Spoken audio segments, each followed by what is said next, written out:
What's up, everybody? Rodrigo Bayonne back at you again with another amazing segment of All About You. Today, it's all about you, sir. How are you, James? I'm doing nice well. Nice to see you. Good to see you as Mr. well. Mr. James LaMattery, welcome to the show. Thank you. So, real estate broker, La Jolla, great Correct. area. Correct. You know, before we get into a lot of what you're going to talk about, but I'm going to ask you about some key questions that are going to be impacting San Diegans, right, as we've been discussing. Talk to me about what got you into real estate, part one. Part two, what motivated you to go above and beyond and do research and find out additional information that affects the homeowners? So I originally got into the mortgage side of the business, and that was a lot of fun. And what's interesting is when I began in the business, I was working with first-time home buyers. And there, you had to get creative back in the 80s, putting financing together, because when I started in the business, interest rates were around 13.5%. So if you can imagine what that meant, yeah, homes were about 127,000, right, for the 3-bedroom, 2-bath home, but with a 13.5% FHA loan, it was like buying a $500,000 home or even higher. So I gained a lot of experiences doing mortgages, and then I enjoyed sales, so I got into selling homes and enjoyed the heck out of that, and been doing that for the rest of my life.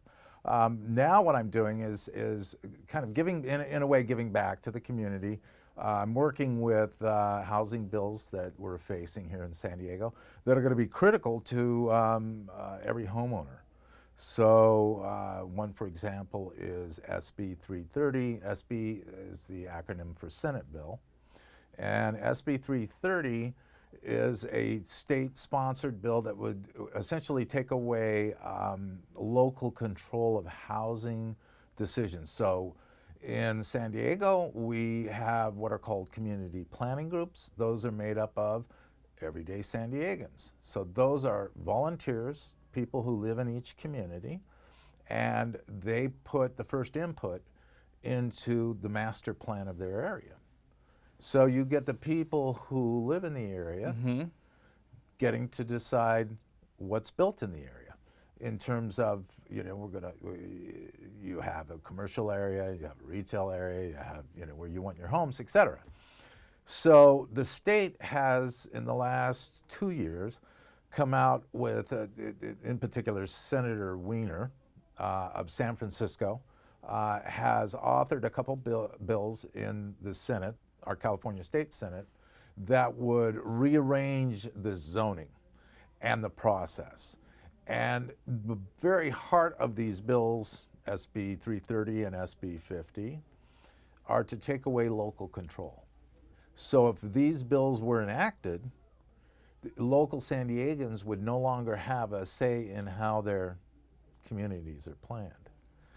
And that would be kind of disastrous. Wow. So in essence, you're taking a community and comparing it to like an enormous HOA where you've got no say in a comparison, if I may. That's a great comparison, because the state would become your HOA. Yeah. And it would dictate everything. And then when you wanted to complain about how it's messed up, you got to go to the state. Wow. And this has been a long, ongoing struggle between the state wanting to take control of local planning and this idea of home rule, which is us as everyday San Diegans getting to weigh in and make our community better. Right? We want walkable, bikeable, connected communities. And that's what we're working towards. But the state is facing a housing crisis. The problem with our housing crisis is how you term it.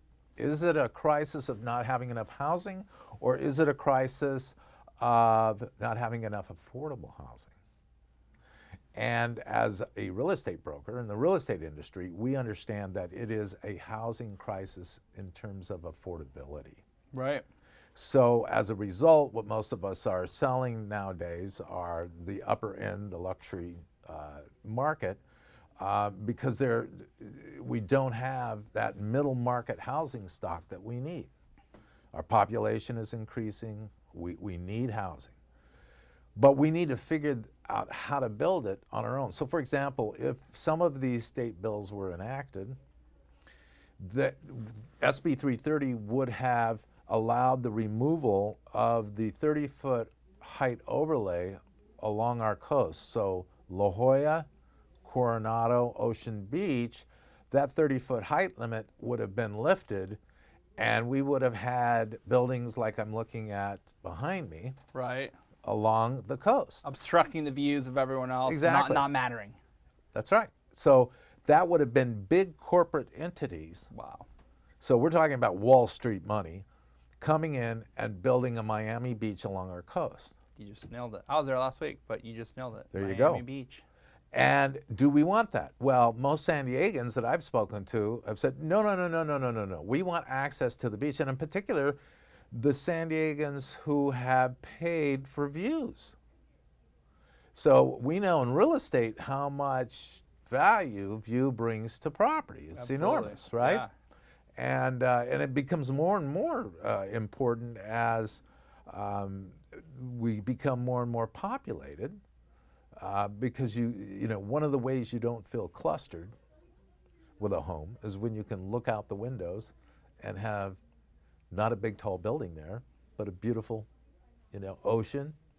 So it's part of our soul, part of our DNA in San Diego to have a coastline that everyone can enjoy. And in fact, it's in the DNA of all Californians, I would argue, because we enacted back in the 70s the California Coastal Act, which protects our coasts from overdevelopment.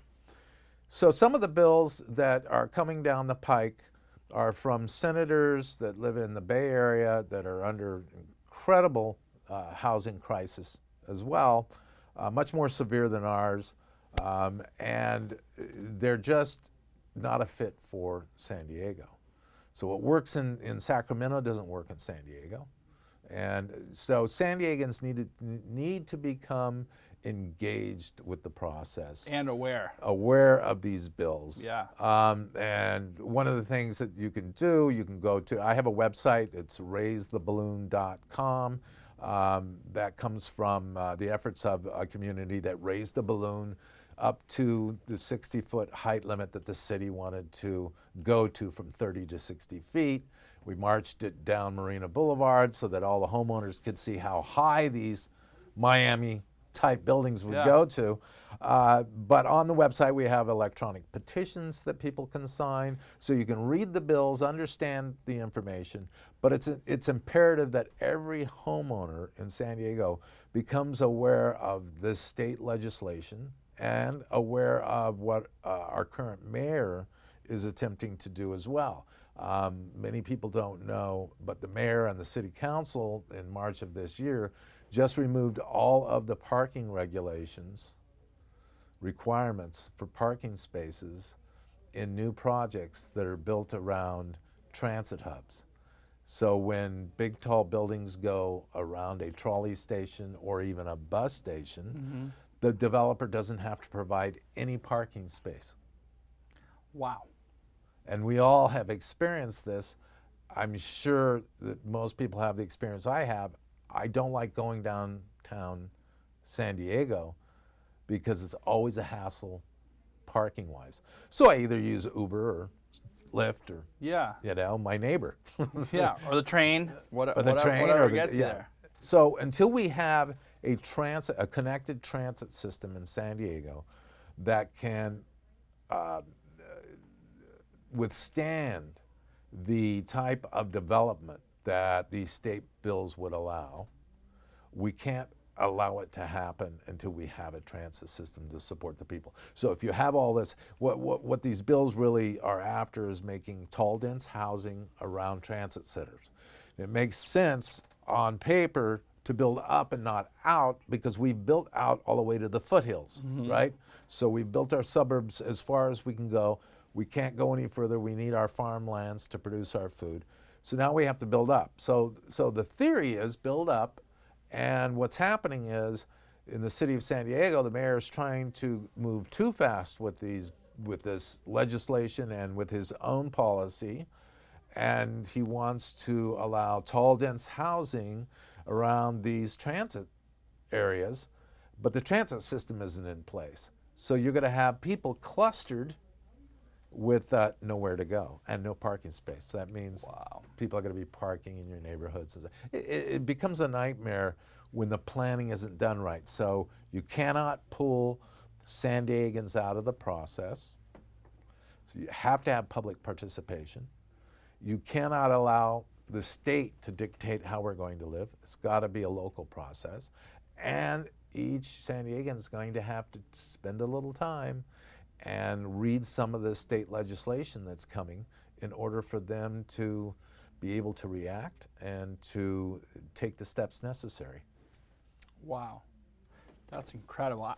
Like you were mentioning before we started, I had no idea about all this, and I don't really think San Diego wants Miami and San Diego, because that's the beauty of San Diego.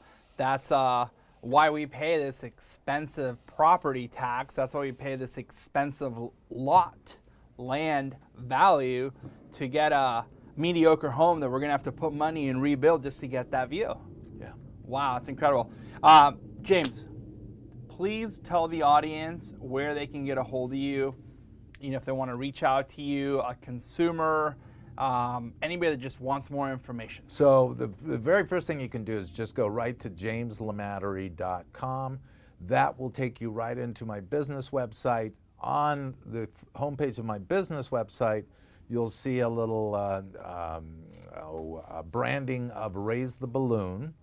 And you click on that. That will take you to where the information is on these Senate bills, on the electronic petitions that you can sign, and all of the position papers and background material that you would more than you would ever want to read. But you know, it's simple, it's easy, and it's something that you can do in 15 minutes to become aware. Amazing. All right, well, you guys heard it.